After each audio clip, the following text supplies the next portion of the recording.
اللہ کی بارگاہ میں مقبول ہو اپنے اچھوں کی عبادتوں کے صدقے۔ آج کا جو دن ہے 20 رمضان شریف، قرآن میں اسی کا ذکر ہوا، اِنَّا فَتَحْنَا لَكَ فَتَحًا مُبِينًا، بے شک ہم نے تمہارے لیے روشن فتح فرما دی۔ لِيَغْفِرَ لَكَ اللَّهُ مَا تَقَدَّمَ مِن ذَنبِكَ وَمَا تَأَخَّرَ وَيُتِمَّ نِعْمَتَهُ عَلَيْكَ وَيَهْدِيكَ صِرَاطًا مُسْتَقِيمًا۔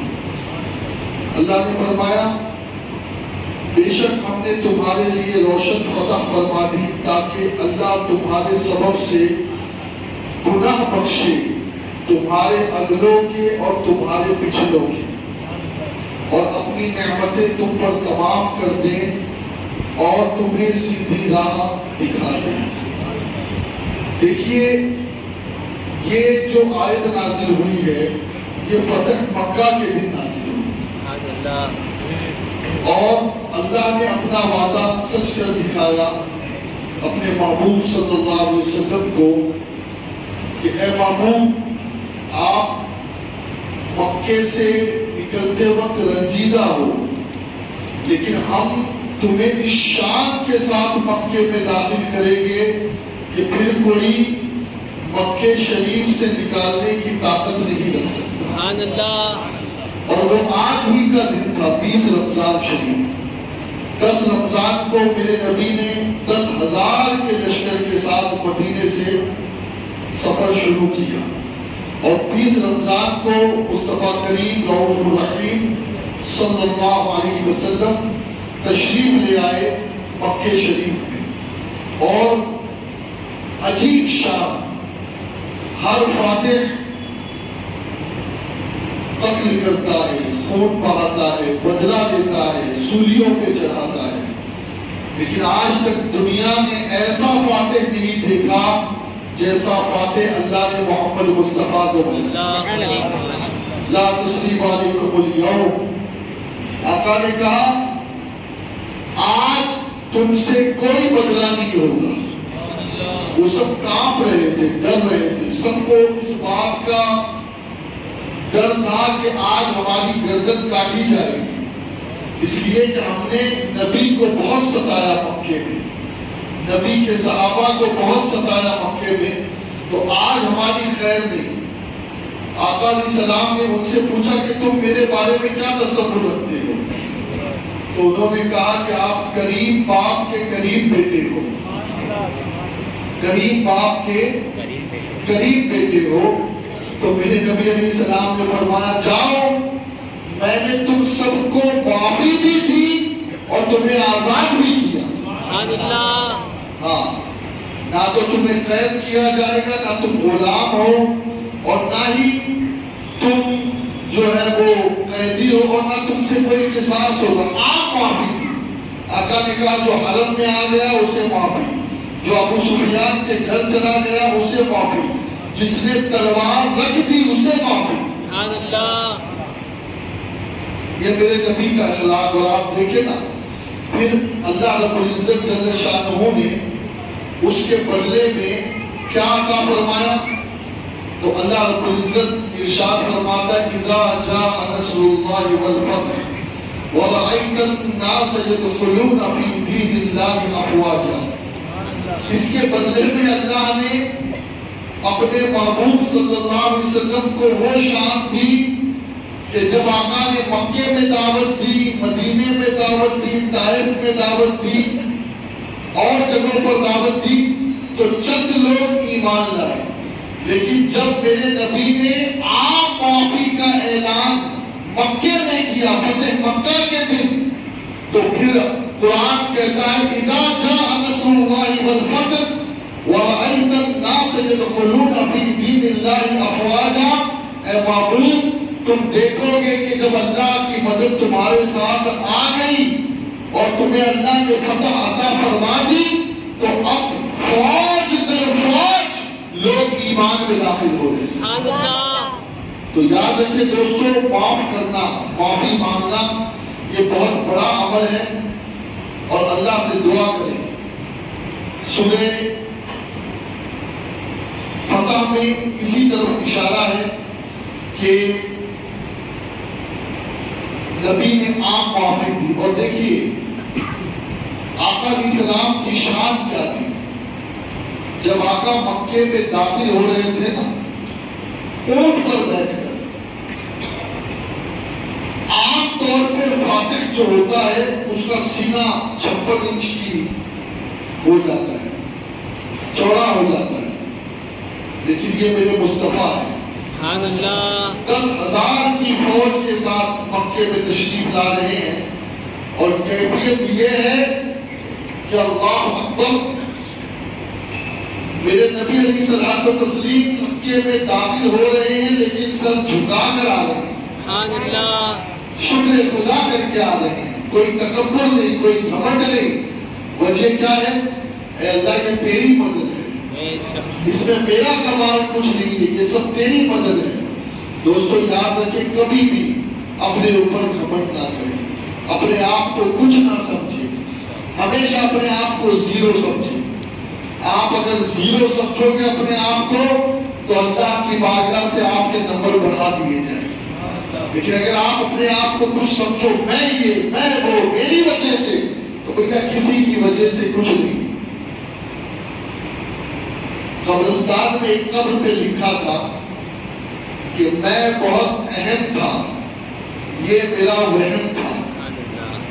کئی لوگ قبر پہنچ گئے، وہ بڑے ہمارے بنا ملک کیسے چلے گا، ہمارے بنا شہر کیسے چلے گا، ہمارے بنا محلہ کیسے چلے گا. بھیا سب چل گیا، سب چل گیا. ہاں، اپنے آپ کو کچھ مت سمجھنا. جو کوئی ذات ہے جو توفیق دیتی ہے وہ میرے رب کی ذات ہے. اور ہمیشہ گھمنڈ کا ستیہ ناس ہوا ہے. گھمنڈ کرنے والا چکنا چور ہوا ہے. گھمنڈ کرنے والا کبھی کامیاب نہیں ہوا. آپ دیکھیں کچھ جگہ پر چھوٹ گھٹنائیں ہوئی. خالد بن ولید ایک فوج کے ساتھ تھے تو کچھ صحابہ جوش میں آ گئے، انہیں اپنی پرانی دشمنی یاد آ گئی، تو انہوں نے کہا الیوم یوم الملحمہ. آقا کے کانوں میں یہ بات آئی، انہوں نے کہا آج تو بدلے گا دن. میرے نبی نے فرمایا خبردار، یہ مت کہو الیوم یوم الملحمہ، بلکہ کہو الیوم یوم الملحمہ، آج تو رحمت کا دن ہے، آج تو رحمت کا دن ہے. دعا کرے گا اللہ آج کی تاریخ کے صدقے پھر سے مسلمانوں کو فتح دے، پھر سے اللہ مسلمانوں کو غالب کر دے، پھر سے اللہ سلطنت عثمانیہ کے وہ دن دکھا دے کہ کفر کی ساری طاقتیں لرزتی نظر آئے، گستاخان رسول کے پیروں میں زنجیریں پڑ جائیں. اللہ پھر سے آج کے دن کے صدقے میں ہمیں وہ دن دکھائے. لیکن دوستو کچھ باتیں ہمیں بھی سمجھنی ہیں. ہم سے بھی کئی جگہ پر کوتاہیاں ہوئی. یہی جو آیت ابھی میں نے پڑھی نا، اِنَّا فَتَحْنَا لَكَ فَتْحًا مُبِينًا، اب نام تو میں کیا لوں، ایک بڑی جماعت کے بڑے مولانا کہلاتے اپنے آپ کو. کیا لکھا معلوم انہوں نے کہ اے محمد، اللہ نے آپ کی اگلی پچھلی خطا معاف کی. بھئی خطا کس کی ہوتی ہے؟ جو گناہگار ہو، جو خطا رہا ہو. فرشتے اور نبی، اللہ نے ان دونوں کو معصوم بنایا. انبیاء بھی معصوم ہیں اور فرشتے بھی معصوم ہیں. اور آج پتہ نہیں لوگ اندھے ہو کر ایسے مولویوں کے پیچھے جا رہے ہیں، ایسی جماعتوں کے پیچھے جا رہے ہیں جنہوں نے صریحتاً میرے مصطفیٰ کی گستاخی کی. ہاں، وہ تلک دھاری گستاخوں سے تو بعد میں نپٹے گی. یہ داڑھی والے گستاخوں کا بات بتا رہا ہوں. ہاں، داڑھی اور عمامے پہن کے میرے نبی کو گناہگار کہہ رہے، میرے نبی کو خطاکار کہہ رہے. میرے اگلی اور پچھلی، کائی کی اگلی اور پچھلی؟ ارے نبی سے نہ کبھی گناہ ہوا ہے نہ کبھی ہو سکتا ہے. بولیے ہو سکتا ہے، بولو. اور اگر نبی سے خطا ہے تو قرآن میں بھی خطا ہے، یہ اللہ کی ذات میں بھی خطا ہے. اس بات کو سمجھو. ہم نے اللہ کو نہیں دیکھا ہے، جبریل کو نہیں دیکھا ہے، قرآن کو کو اترتا نہیں دیتا ہے. جو کچھ مانا ہے نبی کی زبان سے مانا. اور اگر نبی ہی خطا کار ہو گئے تو اسلام بھی خطا کار ہے, دین بھی خطا کار ہے, قرآن بھی خطا کار ہے, اللہ بھی خطا کار ہے. سب پہ داغ لگے گا. آپ اسے معمولی مت سمجھو. میرے نبی کی بے ادبی اور گستاخی کرنا یہ جرم عظیم ہے. اور آج میں نے جو آیتوں کا انتخاب کیا ہے نا, وہ آیتیں یہی ہے. اللہ سورہ حجرات میں فرماتا ہے, سورہ حجرات سے پہلے سورہ محمد بھی ہم نے سنا, میں بولنے میں چھوٹ گیا تھا. اللہ فرماتا ہے یا ایھا الذین آمنوا لا تقدموا بین یدی اللہ ورسولہ واتقوا اللہ ان اللہ سمیع بصیر سمیع علیم. اللہ فرماتا ہے اے محبوب, اے ایمان والو, اللہ اور رسول سے آگے نہ بڑھو. بے شک اللہ سے ڈرتے رہو, اللہ سننے والا جاننے والا ہے. اب اللہ اور نبی سے آگے بڑھنے کا مطلب کیا ہے؟ اللہ اور نبی سے آگے بڑھنے کا مطلب کیا ہے؟ ایک کتاب ہے, اس میں ایک مولوی صاحب نے لکھا ہے کہ امتی نبی اگر افضل ہے امت سے تو صرف علم کے معاملے میں, اور رہا عمل کا معاملہ تو کبھی کبھی امتی نبی کے برابر بھی ہو جاتے ہیں, نبی سے بڑھ بھی جاتے ہیں. جی آج بھی ہے یہ کتاب میں لکھا ہوا, اور آج بھی وہ جماعت توبہ کرنے کے لیے تیار نہیں ہے جس نے میرے نبی کی گستاخی کی. سنو, اللہ قرآن میں فرماتا ہے نبی سے آگے بڑھنے کی کوشش نہیں کرنا. اب یہ آیت کیوں نازل ہوئی؟ فرمایا حضرت عائشہ رضی اللہ تعالیٰ عنہ روایت کرتی ہے, کون سی کی وجہ ہے. ایک وجہ تو یہ بتائی کہ ایک صاحب نے نبی سے پہلے قربانی کر دی. میرے نبی نے ابھی قربانی نہیں کی اور اس صاحب نے قربانی کر دی. تو اللہ نے قرآن کی آیت نازل کی اور کہا کہ تیری ہمت کیسے ہوئی کہ تو نے نبی سے پہلے قربانی کر دی. یہ تیری قربانی تیرے منہ پہ مار دی گئی, اسے قبول نہیں کیا میں نے. اب تجھے دوبارہ قربانی کرنی پڑے گی, اور کب کرنی پڑے گی؟ نبی کے بعد کرنی پڑے گی. نبی کے ہاں. بولو بھائی, اس نے کیا غلط کام کیا تھا؟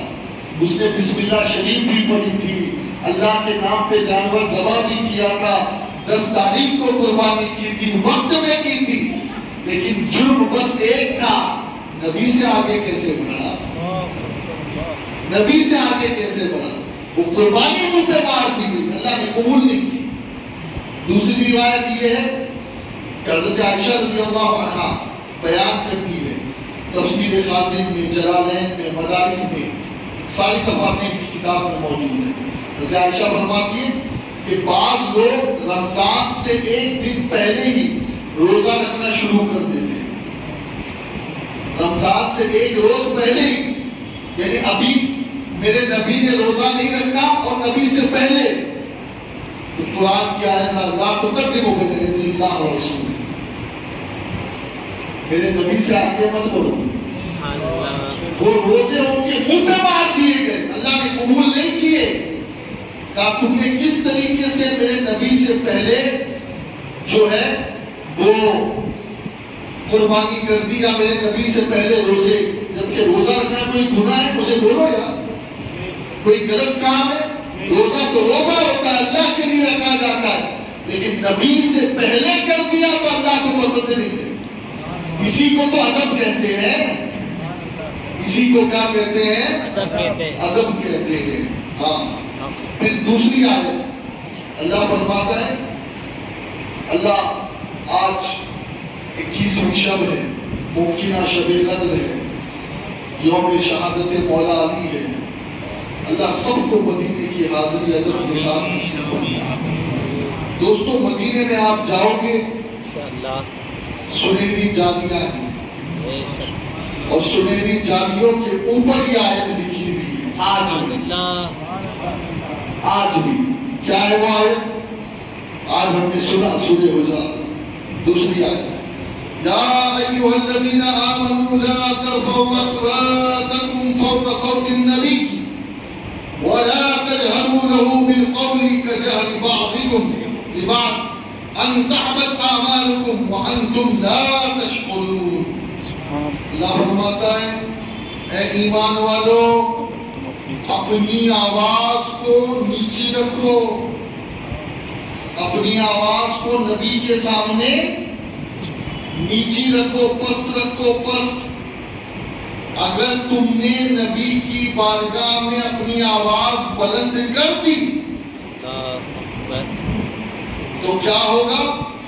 اللہ فرماتا ہے کہ کہیں تمہارے اعمال برباد نہ ہو جائے اور تمہیں خبر نہ ہو۔ اعمال برباد کب ہوتے ہیں؟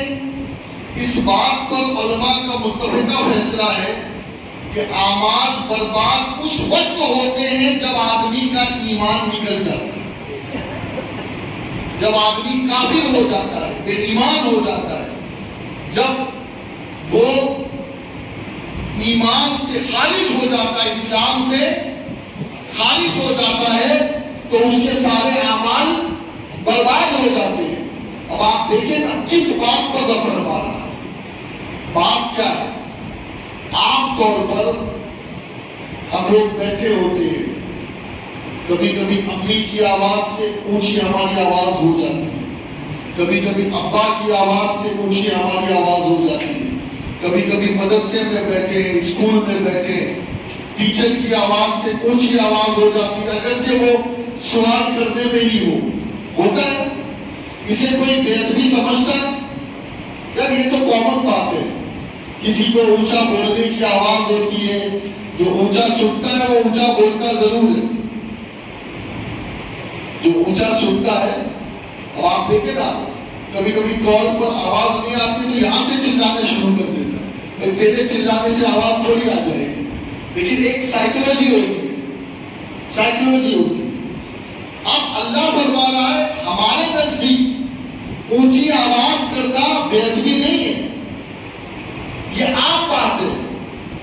کوئی ہوتے ہیں اس قسم کے کہ ان کی آواز بھی پہاڑی ہوتی ہے، وہ بولتے ہیں تو ایسا لگتا ہے کہ گھنگرج کے ساتھ بول رہا ہوتے ہیں۔ کسی کی آواز عورتوں جیسی ہوتی ہے، پتلی، تو وہ جب بھی بولتا ہے تو ایسا لگتا ہے کہ بالکل اندر ہی اندر کچھ بول رہا ہوتا ہے۔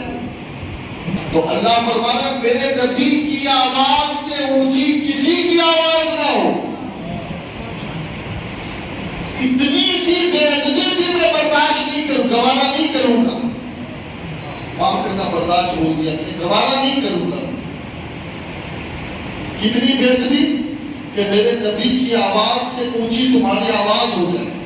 تم کیا کہہ رہے ہو وہ بات الگ ہے، اللہ کو یہ بھی بے ادبی محسوس ہوتی ہے، اللہ کے نزدیک یہ بھی بے ادبی ہے کہ نبی کی آواز سے تم نے آواز اونچی کیسے کر دی، تمہاری ہمت کیسی، تمہاری اوقات کہ تم میرے نبی کی آواز سے اپنی آواز اونچی کرو۔ اور اب اگر تم نے یہ بے ادبی کر دی تو اب سنو، تمہاری نماز تمہارے منہ پہ مار دی گئی، تمہارا حج تمہارے منہ پہ مار دیا گیا، یہ تمہاری داڑھی ہے نا یہ تمہارے منہ پہ مار دی گئی، تمہارا کوئی عمل قبول نہیں ہوگا اور تم کافر ہو گئے۔ یہ قرآن کا فیصلہ ہے جی، یہ کوئی قصے کہانی کی کتاب نہیں سنا رہا ہو، یہ قرآن سنا رہا ہو۔ اللہ کے نزدیک ایمان والا وہی ہے جو میرے نبی کا ادب کرنے والا ہے۔ نبی کا ادب نہیں تو پھر وہ نماز قبول نہیں، روزہ قبول نہیں، قربانی قبول نہیں، حج قبول نہیں، وہ زکات قبول نہیں، وہ زندگی قبول نہیں۔ اللہ کو پسند ہے مصطفیٰ کا ادب، اسی لیے تو اعلیٰ حضرت لکھتے ہیں نا، فتاوی رضویہ میں اعلیٰ حضرت فرماتے ہیں قرآن کے نازل کرنے کا 3 مقصد ہے۔ پہلا مقصد یہ کہ لوگ اللہ و رسول پہ ایمان لائیں، دوسرا مقصد یہ کہ لوگ میرے نبی کی تعظیم کریں،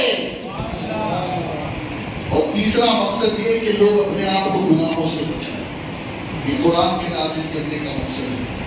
تو دوستو اس آیت میں بہت اہم پیغام ہمیں دیا گیا کہ ہماری آوازیں بھی نبی کی آواز سے بلند نہ ہو، ہمارے اعمال نبی پاک صلی اللہ علیہ وسلم سے پہلے نہ ہو، کبھی نبی سے آگے بڑھنے کی بات نہ کرے، آگے بڑھنے کی کوشش نہ کرے۔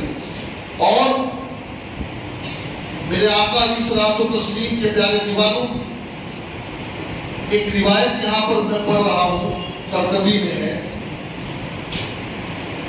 کہ میرے نبی علیہ السلام کی بارگاہ میں جب منافق آتے نا تو وہ اپنی آواز بلند کرتے، جیسے ہوتا نا ڈھوس دکھانا، تاکہ جو کمزور مسلمان ہیں وہ ان کی آواز سن کے کھنس جائے۔ سمجھ لیں، ہے تو پکے منافق، کلمہ بھی پڑھ رہے ہیں لیکن اندر سے کفر بھرا پڑا ہے، کلمہ بھی پڑھ رہے ہیں، نبی کی گستاخی دل میں بھری پڑی ہے۔ تو وہ لوگ کرتے کیا تھے جب نبی کی بارگاہ میں تھا ایسے بڑی آواز، جیسے لوگوں کو ڈرا دے۔ کچھ لوگ آواز سے ڈرانا چاہتے ہیں، تو بتاؤ بھائی ایمان والے جو ہے نا وہ تم جیسے چوہوں کی آواز سے نہیں ڈرتے۔ اور جب ایمان والا دہاڑتا ہے نا تو پھر وہ ایک لڑکی ہی کیوں نہ ہو، اس کی اللہ اکبر کی صدا پوری دنیا میں گونج جاتی ہے۔ ہاں، چوہے کیا کریں گے اس کے سامنے؟ تو وہ منافق یہی کرتے تھے تاکہ کمزور مسلمان جو ہے، تو اللہ رب العزت نے صاف منع کر دیا، میرے نبی کی بارگاہ میں آواز اونچی مت کرو۔ اچھا ایک بات اب ذرا سمجھنے کی ہے، کچھ لوگ کہتے کہ یہ تو بس اس وقت تک یہ تھا کہ جب نبی حیات تھے، ان کا عقیدہ معاذ اللہ یہی ہے کہ نبی تو مر گئے، استغفر اللہ، بولیے استغفر اللہ، ہاں وہ تو قبر کی مکھی نہیں ہٹا سکتے، وہ تو مردہ ہے۔ ہاں لکھا ہے، ایک میرے پاس حج کی کتاب ہے، 9 مرتبہ نبی کو مردہ لکھا، 9 مرتبہ اس کتاب کے اندر۔ اور میں آپ کو بتاؤں، اگر یہ بات ہوتی کہ یہ آیت صرف اسی وقت کے لیے ہوتی تو مجھے بتاؤ آج نبی کی قبر، نبی کی مزار کے اوپر یہ آیت کیوں لکھی ہوتی؟ اور یہ آیت بھی کس نے لکھوائی ہے؟ یہ عثمانی حاکم عبد الحمید جو عاشق رسول تھے، ہاں روما کے شہنشاہ سلطان عبد الحمید نے لکھوائی یہ آیت۔ اور آج بھی آیت لکھی ہے، اس کا مطلب یہ ہے کہ نبی کا ادب جیسے ان کی ظاہری زندگی میں تھا ویسے ہی آج بھی کیا جائے گا۔ ہاں آج بھی کیا جائے گا، لیکن آپ دیکھو نا وہ جو متوے ہوتے ہیں وہاں کھڑے ہوتے ہیں لال رومال ڈال کر، ان کے منہ توا جیسے ہوتے ہیں اور انہیں متوا کہتے ہیں، منہ توا۔ آپ دیکھیں روضے رسول پہ کھڑے ہیں اور ایسے باتیں کرتے ہیں، ہنسی مذاق کرتے ہیں، یار وہاں تو ہمیں نظر جھکانے کی ہمت نہیں ہوتی۔ ہم تو درود بھی پڑھتے ہیں نا، بالکل آہستہ پڑھتے ہیں کہ قرآن کی آیت جو ہے نفس گم کر دمی آیت جنید و بایزید ہی چاہ ادب کا حیث زیر آسماں از عرش نازک کر نفس گم کر دمی آیت جنید و بایزید ہی چاہ۔ کہا گیا کہ پوری روئے زمین پر اگر سب سے بڑی ادب کی جگہ ہے کوئی جہاں کا ادب کیا جائے تو وہ میرے نبی کی روضہ ہے، میرے نبی کا مزار ہے۔ اور کہتے ہیں کہ اللہ والے جنید بغدادی بایزید بستانی وہ کیسا ادب کرتے تھے، وہ تو نبی کے روضے پہ سانس بھی نہیں لیتے تھے، وہ اتنی دیر کھڑے رہتے جتنی دیر سانس روکتے، اور جب سانس چلنے کا وقت آتا تو آگے بڑھ جاتے۔ کسی نے کہا کیا بات ہے، سانس لینا تو گناہ نہیں ہے نا؟ کہ ہمارے نزدیک نبی کی بارگاہ میں سانس کی آواز بھی بلند کرنا بے ادبی ہے۔ یہ ادب والے لوگ ہیں۔ اور وہ لال رومال لے کے کھڑے ہوتے متوے شرک شرک شرک قبلہ قبلہ قبلہ سب کو پھیرتے رہتے کہ نبی کو پیٹ کرو اور کعبے کی طرف چہرہ کرو. بیوقوف جانتے ہی نہیں ہے کعبہ بھی اسی نبی کی وجہ سے کعبہ بنا ہے. کعبہ بھی اسی نبی کی وجہ سے کعبہ بنا ہے. ورنہ 17 مہینے مسلمانوں نے مسجد اقصی کی طرف رک کر کے نماز پڑھی ہے. خیر دوستو وقت مکمل ہوا. بڑے ادب کے ساتھ کہوں گا نماز میں کوتاہی ہو نا چل جائے گا. روزے میں کوتاہی ہو چل جائے گا. سنت پہ عمل کرنے میں کوتاہی ہو چل جائے گا.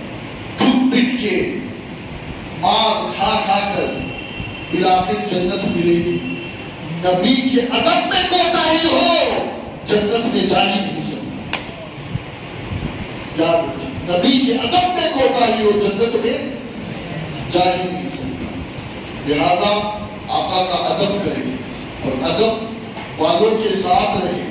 ادب والوں کے ساتھ بیٹھے. اس جماعت سے بچے جو میرے نبی کی بے ادبی کرتی بھی ہے اور بے ادبی کراتی بھی ہے. ایسی جماعتوں سے بچے اور نبی کے ادب والوں کے ساتھ رہے. مبارکباد کے قابل ہے وہ نوجوان جو اعتکاف میں بیٹھے ہیں. لیکن یاد رکھیں شرط ایک ہے. آقا نے کہا نا 2 حج اور 2 عمرے کا ثواب. اعتکاف کرنے والے کے لیے 2 حج اور 2 عمرے کا ثواب. لیکن 2 حج اور 2 عمرے کا ثواب کس کے لیے؟ اس کے لیے جو اعتکاف میں بیٹھ کر غیبت سے بچا, جو اعتکاف میں بیٹھ کر جھوٹ بولنے سے بچا, جو اعتکاف میں بیٹھ کر دنیا کی باتوں سے بچا, موبائل فون سے بچا, گیم سے بچا, دوستوں کے ساتھ ہنسی مذاق کرنے سے بچا. ورنہ یہ اعتکاف آپ کے لیے وبال جان بن جائے گا. آپ کیا سمجھتے ہو؟ آپ مسجد کے باہر باتیں کر لو اتنا بڑا گناہ نہیں ہے. لیکن اگر مسجد کے اندر آپ بے ادبی کرتے ہو, مسجد کے اندر گستاخی کرتے ہو, مسجد کے اندر جھوٹ بولتے ہو, مسجد کے اندر ہنسی مذاق کرتے ہو. ابھی میں پیچھے نماز پڑھ رہا تھا, یہ دوسری صف میں کچھ نوجوان کھڑے تھے. ایک بچہ نماز پڑھ رہا ہے, 3-4 نوجوان مل کے اس کے منہ کے سامنے یوں دیکھ رہے ہیں. تمہیں شرم نہیں آتی ہے؟ یہ مسجد مذاق کرنے کی جگہ. یہ بچوں کو کیوں منع کیا گیا ہے کہ مسجد میں نہ آئے؟ اس لیے منع کیا گیا ہے کہ جو ادب کر سکے وہی اس گھر میں رہے. یہ اللہ کا گھر ہے بھائی. ہاں موبائل اگر کھیلنا ہے, موبائل میں لگنا ہے تو گھر پہ رہو. کس نے کہا آپ کو اعتکاف میں بیٹھے؟ خدا کے لیے اگر موبائل چاہیے تو گھر پہ رہو, پھر مسجد میں مت آؤ. میرا ایک دوست ہے, میں صرف آپ کو سمجھانے کے لیے بول رہا ہوں, بلینر اللہ نے خوب نوازا ہے. لیکن الحمدللہ اس کی یہ عادت ہے کہ ہر سال 10 دن کا نہیں 1 مہینے کا اعتکاف کرتا ہے اور پورے مہینے موبائل سوئچ آف. وہ کہتا ہے سید صاحب دنیا کے لیے, دنیا کمانے کے لیے تو پورا سال ہے, یہ 1 مہینہ تو ہے کہ میرے رب سے لو لگانا ہے. 1 مہینہ تو ہے. یہاں آئے ہو کس لیے؟ اعتکاف میں بیٹھے ہو کس لیے؟ کھانے کے لیے. تو پھر گھر اچھا ہے, پینے کے لیے, سونے کے لیے, باتیں کرنے کے لیے, ہنسی مذاق کرنے کے لیے, ٹھٹا لگانے کے لیے. تو پھر گھر پہ رہو. یہاں آئے ہو تو بس آپ ہو, آپ کا رب ہو. بس باتیں مت کرو, تسبیح ہو. اس لیے کہ پتہ نہیں بات کرنے میں کون سی ایسی بات زبان سے نکل جائے جو ہمارے سارے اعمال کو برباد کر دے. وَمَعَلَيْنَا إِلَى الْبَلَاغِ. کل 21ویں کا دن ہے, 22ویں شب ہے, اور کل سنیچر بھی ہے, اجتماع بھی ہے. کل پوری رات اجتماع چلے گا اور کل شان مولا علی بیان کی جائے. تو آج اسی لیے میں نے ذکر نہیں کیا. کل انشاءاللہ ذکر مولا علی ہوگا. آپ سبھی سے میری معتبرانہ گزارش ہے کہ تیاری کے ساتھ آئے. آپ اعتکاف والوں سے بھی کہوں گا کہ قرآن پاک پڑھنا یقیناً افضل ہے، اس میں کوئی دو رائے نہیں، لیکن 100 مرتبہ قرآن بنا سمجھے ختم کرنا اور ایک مرتبہ قرآن کی ایک آیت کو سمجھ کر کے پڑھ لینا یہ اس سے افضل ہے۔ یہاں جو ہم بیٹھتے نہیں قرآن کو سمجھانے کے لیے بیٹھتے ہیں، ہاں قرآن کو سمجھو، قرآن صرف پڑھنے کی کتاب نہیں کہ پوپٹ کی طرح پڑھ دو رٹے لگا دو، نہیں، یہ سمجھنے کی کتاب ہے۔ تو اللہ سے دعا کرے کہ اللہ ہمیں سمجھ عطا فرمائے، توفیق عطا فرمائے۔ ہونا تو یہ چاہیے کہ تراویح میں آنے والا ہر آدمی بیٹھے اور انتظار کرے کہ آج ہم نے جو سنا ہے اس کا ترجمہ بھی کچھ سمجھ لیں، کچھ تفسیر بھی سمجھ لیں۔ لیکن خیر یہ تو اپنا اپنا نصیب ہے، اللہ نے چنا آپ ہی لوگوں کو ہے۔ شہر میں اتنے سارے لوگ ہیں لیکن اعتکاف کے لیے اللہ نے آپ ہی کو منتخب کیا ہے، تو اب اللہ نے آپ کا سلیکشن کر لیا ہے تو ذرا لاج بھی رکھنا، اپنی لاج بھی رکھیے۔ تو کل انشاءاللہ پوری رات اجتماع ہوگا، آپ بڑی تعداد میں تشریف لائیں اور اللہ رب العزت نے توفیق دی انشاءاللہ تو کل مولا علی کی شان تفسیر قرآن کے موقع پر بھی درس میں بھی بیان ہوگی اور انشاءاللہ رات کے اجتماع میں بھی۔ اللہ ہم سب کو عمل کرنے کی توفیق عطا فرمائے۔